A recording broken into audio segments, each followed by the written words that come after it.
I'm your host, Brazile. On today's show, we have special hip-hop artist, Corey Stacks, and Atlanta's own Coriology. We'll be getting into the weekend buzz talking about the unfortunate events of the Charleston shooting, and President Obama uses the N-word. We'll be discussing improving human relations. Please welcome to the show my wonderful co-hosts, the lovely Andrea and Bill Cosby. Hello, thank you for having us, as always. We have to discuss the unfortunate events of the Charleston shooting. Yeah. On June 17th, it was a mass shooting that took place inside of a Bible study. Wow. Andrea, what are your thoughts on that? Well, for starters, once again, as Americans, we really have to address race issues because time and time again, race is the motivating factor, and it just breaks my heart that this young man just was so caught up in his beliefs on race that a church, which is supposed to be a sacred place, didn't stop him. So is anything sacred anymore? I mean, a church? It absolutely breaks my heart. So with that said, I mean, once again, as a nation, we have to really be real and honest about how we really see and how we really feel about each other. Otherwise, this will continue. I just believe we'll continue having tragedies involving race because we keep sweeping it under the rug and we pretend that it's not that big of a deal. And in fact, it is honestly the greatest deal in this nation. America was founded on prejudice and racism. It really was. When you think about how this country started with the Native Americans being totally annihilated and forced off their own land, and then those of us that were imported, that's a nice way of putting it, those of us that were imported over here to work, it's always been about separating the races and now we're to a point where violence is at an all-time high, so it breaks my heart. That's very sad. About your name? Of course, it's definitely unfortunate, and the fact that when he was arrested, they took him to Burger King because he was hungry. And, I just think that it's a slap in the face. When blacks commit crimes, no one cares if we do have a mental illness. No one cares how, the person may have been raised. It's just, oh, this is a criminal, this is a thug. But when, as we all know, when whites commit crime, the first thing that they said about... Mental illness. Yeah, it's mental illness. And the first thing they said about, what's his name, Dylan? Yeah. Dylan Roof. Okay, that, he's really a quiet and soft-spoken person or something like that. So from the beginning, we never have an advantage. It's always just one-sided. Race is an issue, and it will continue to be an issue until people start putting in act, what they're speaking about. We've had conversations about this time and time again, but yet and still, some people do not want to have that conversation and be honest about the conversation. Just be honest. Right. It's just unfortunate. Here's my question. When those riots were going on in St. Louis and they brought in troops and all these people to calm down these black people from protesting their rights, and they were pretty much beating these people. And here it is, he's a 20-year-old guy named Dylan, and they much treated him like he was the victim. Like he was the victim, yeah. And these people got their lives taken away from them while they were in church praying. Right. And he sat there for an hour. Sat there for an hour. And said that he almost couldn't do it because they were so nice to him. And what really blows my mind is the fact that his bail is set at only $1 million. And when you look at the disparities, okay, let's just use some recent tragedies. So of course we know Suge Knight, and he tripping. His bail is $25 million. Understandably, he killed someone with a car. And then you have Bobby Shmurda. His bail is $2 million, but he killed no one. Yeah. And this young man killed 9 people, and his bail is $1 million. And that's just like Rick Ross. They denied his bail, even though he was arrested again. But here you have someone who killed 9 people. And the church drove like an hour to Charleston. You have to ask yourself the question: does Black lives really matter in America? Does it really matter? Right. Because when Black lives are taken, it's like get a slap on the back. Absolutely. It's just like, no one seems to really care, even from the media covering the of course. Right. It seemed like it wasn't such a big deal. But, when someone of white or Caucasian descent is killed, it's just, all over. But that moves us to our next topic.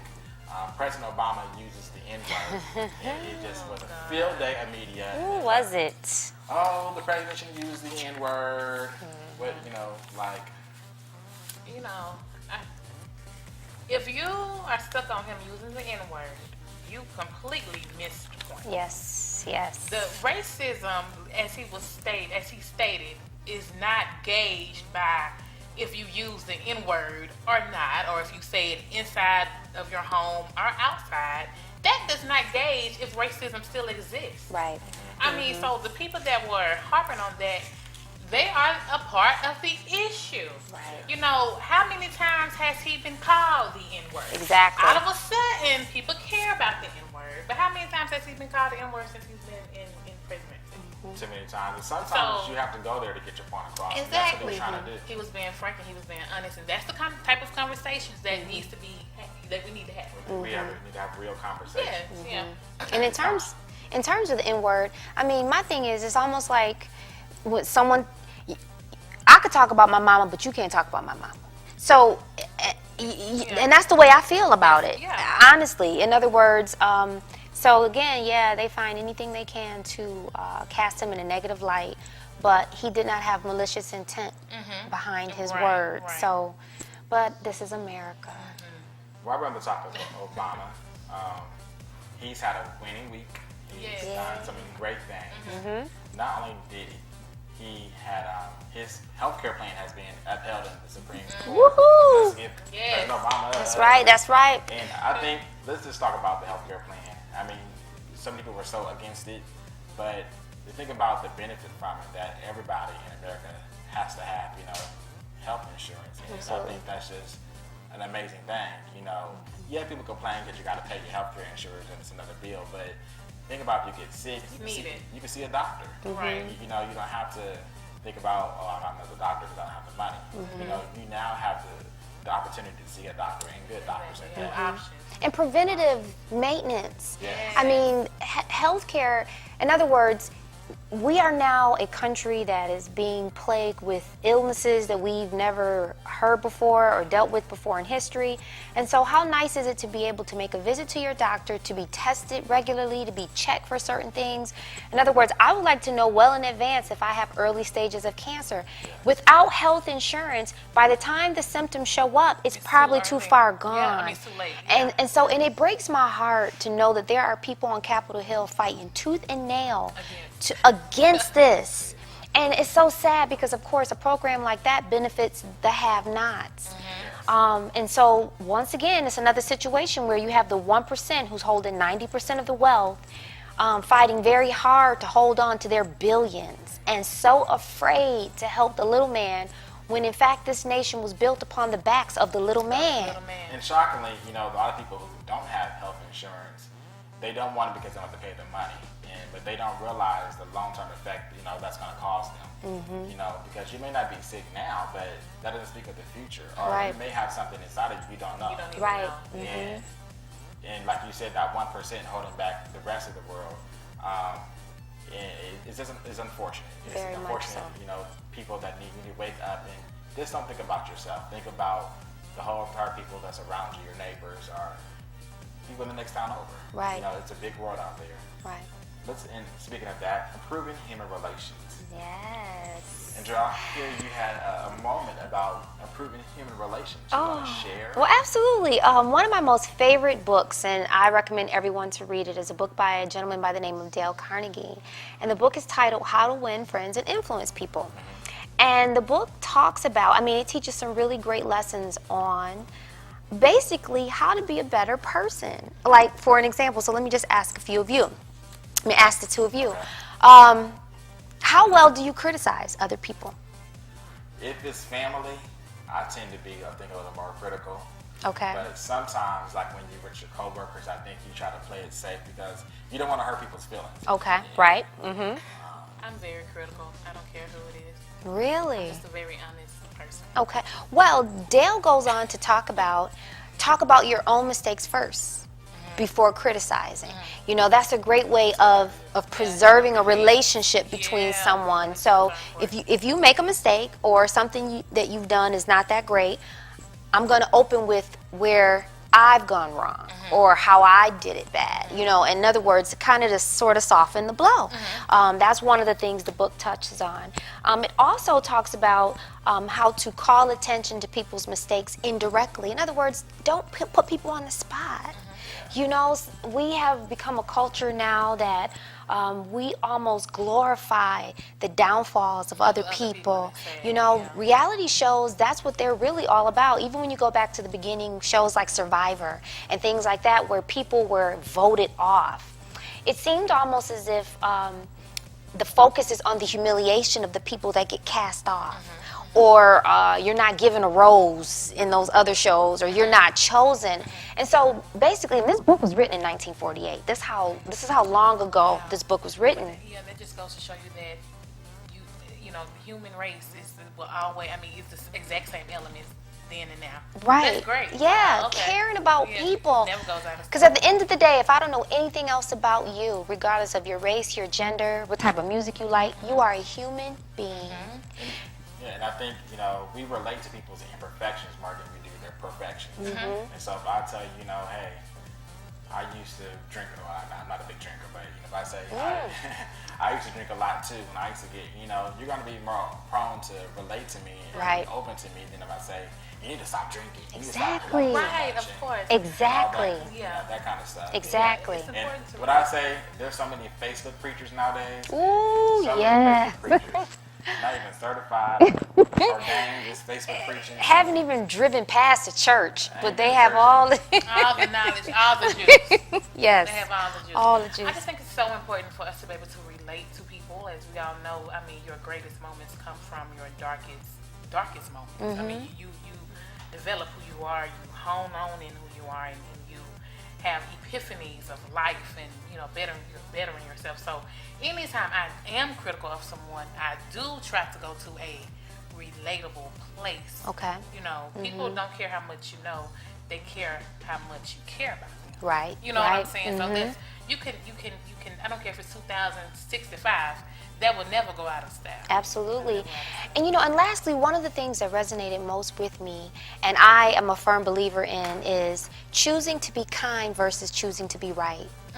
That's so important, especially when you're dealing with people that you care about. There will be times when you may think you are right, and because I care about you, I'm gonna let you think you're right. Exactly. Because You're right, I'm wrong, what Nene say. I'm serious when I tell, and I'm sincere because I care more about the relationship than proving my point. Yeah. Because some people are so dead set on proving their point, and you don't realize you've lost your friend in making your point. At some point, it's not even about who's right or who's wrong. Let's just resolve it and move on. Yes, Let's yes. just I'm a person, you know, if you have an issue, give me the solution first. Right. Then tell me what Exactly, happened. You know, exactly. So, but it's not even about who's right or wrong. That's very important because at the end of the day, we need people. You We need do. somebody. Right. You know what I'm saying? Absolutely. You have to have somebody. So you have to pick your battles and be kind. Because sometimes, even my boyfriend says, "You're right, I'm wrong." Don't you love that? Yeah. You be like, come here, baby. Yeah, I be like, I know I'm right, but thank you. Let me tell you something in your ear. Speaking of boyfriends and being right and wrong, I read this article a couple weeks ago. And the article was by this lady named Kristen King from BuzzFeed, and she talked about she was in a relationship and they broke up, but she stayed friends with her boyfriend on Facebook, and she watched him fall in love with somebody else, you know, and have another relationship. So do you stay friends with your ex on Facebook after you guys break up? Hell no. No, I think a mature person who's honest, you still care, especially if you dated for years, or even sometimes after 6 months. Like especially if y'all spend so much time together. Right. So I would recommend you delete that friend, or at least select unfollow. You know, just don't have them in your on your news feed because you cannot get over them like that. Then maybe you can send them a friend request. I definitely feel like you should delete people if you are not dating them anymore. It's just too much. Then he putting photos of them. What if he didn't put photos of y'all? Right. Then you feel some kind of, oh no, it's just too much. It's self-torture. And you know, Yeah. and also it makes you really reevaluate the term friend. Because think about this thing. Why would I want to be your friend knowing that you care about someone else? Am I really being a true friend? Yeah. Knowing deep down inside I resent the new relationship, knowing that the comments are making me cringe. So in other words, I'm being unreal to myself. So yes, I'm deleting you quick. And more importantly, at the end of the day, you broke up because it was broken. Yeah. You know what I mean? That's the reason you're not together anymore. So all those details about his life, truth be told, you're really not even privy to that information anymore. Just like for me, once we break up, no, you don't need to know how my dog is doing. You don't need to know about what my cousin when the barbecue going on. Because all that privilege comes with being with me. So when it's over, you're not going to be at my cousin's barbecue? Yeah, we're not. Yeah, oh, we're no, not, not at all. Yeah. Like, I think today we find ourselves living for social media. All my friends, they went to a trip to Vegas, so I'm gonna go to a trip to. You try to sometimes you stay in your own zone, live your own life. Yeah. Because we live in a social media world. I think those people have no real self gratification. Right. Like my relationship, I've had a boyfriend for over a year, but I never met him. exactly, and I don't post all these And it comes to the photos. barbecue. But that's because my relationship is private and it's sacred to me. Yes. Now, I'm not saying there's anything wrong with you putting up a photo of your boo or anything like that, but that's fine. But every single date, it's all about, I don't share a lot of pictures of my family. You know what I'm saying? Because that's sacred to me. Now, I'll give you 100 selfies of me. Right. But we're not going to get that much outside of Najee. I can't stand Facebook It's all about sacred. It's being me sacred. Me and the boo going to Red Lobster. Me and the boo in the movie. Yeah, what's Red Lobster? I mean, I'm just like, No shade. if you gotta prove it or talk about it so much, you really don't have it. Exactly. Yeah, don't talk about it, be about it. Once you're I'm comfortable in my relationship. And so once you are comfortable with who you are, not just in relationships, but that's why so many people be like, oh, some people act like Michael Kors just came out yesterday. All these Michael Kors bags, or I got a new car. Like, so many people need validation and validation.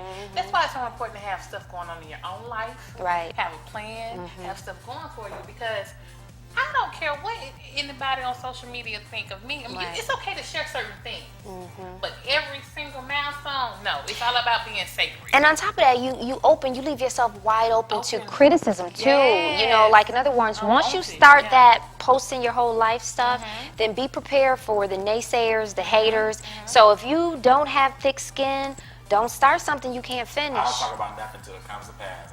If I'm going for a new job, I'm not talking about it until I People be like, oh, pray for me. What are you doing? Get that off of Facebook. You can't call your grandma to pray for you. Right. But like I said, it's all about being sacred. It's all about nothing is sacred anymore. Or how about the number of criminals who have been arrested based upon them posting their information on Facebook? They done robbed a bank, they on Facebook with the money, and then the police at the door. Ridiculous. So I'll tell you what, he's not a criminal. He's about to perform. Corey Stacks. So keep watching the weekend show, ATL. Ladies and gentlemen, please welcome Atlanta's own Corey. In spite of everything going on in the world today, or maybe going on in your life today, God is good. I hope you know that.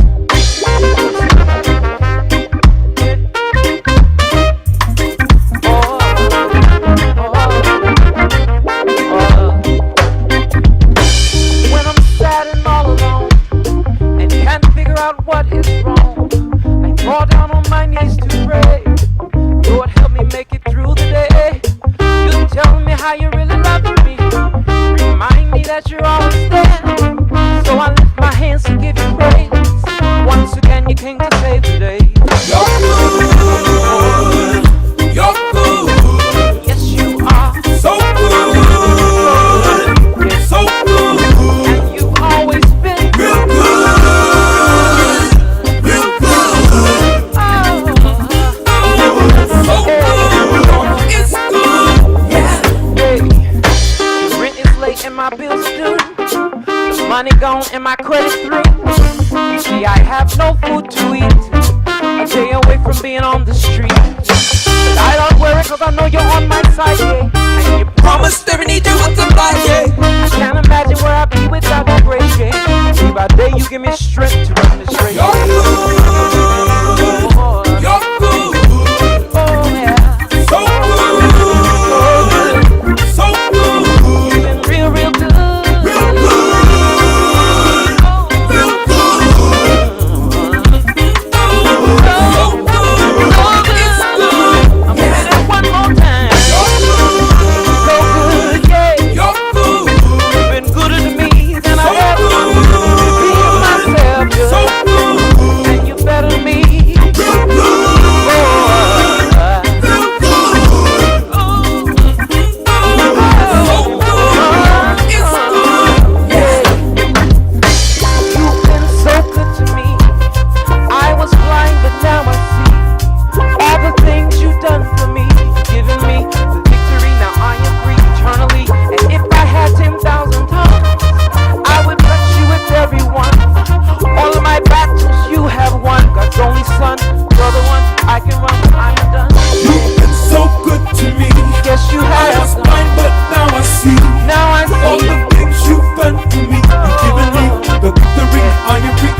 here with Coriology. What a great performance. Performance on fleek. So can you tell me what actually made you go into music, specifically gospel music? Well, I grew up around music. My family all sang and performed together. When I was a little kid, I used to be like maybe 8 years old, and I would sing with the family. So it's just always been a part of me. So Okay, so what do you enjoy more, singing or songwriting? I enjoy more. I enjoy the whole process. Singing not so much, but I enjoy being kind of behind the scenes, producing and writing and being a musician and all that. Okay, I know your music is a little bit of gospel, jazz, pop, so on and so forth. Which genre of music would you like to tap into that you haven't done yet? I don't know, maybe like funk or rock or funk rock or make a new category, funk rock. Punk rock gospel. I don't consider myself a gospel artist. Okay. I consider my music inspirational soul. So, my music talks about love. It talks about love for each other, love for God, love for the human race, love for our community. It's very kind of social conscious. And today I think is one of the gospel songs. Okay, and can you give us your social media? Yes, I can. You can check me out on Facebook, facebook.com, Coriology, and Cori. Cori. It's on my birthday. See your name there, and then you type Cory. My name is my Facebook handle. It's Coriology, Coriology. And so that is me on Facebook, on Instagram is Coriology, and on Twitter it's I am Coriology. Okay, so what other projects do you have coming up? Right now I am working on just helping a few other artists. I'm getting more so on the producing side. I plan to make music out in the new year. I have a Christmas CD that I released last year, so I'll release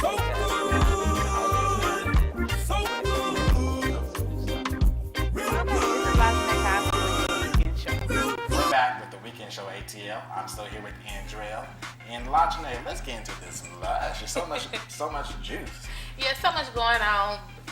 It's just crazy. But what's the lush? And here it is. Bobbi Khristina, unfortunately, has been moved to hospice.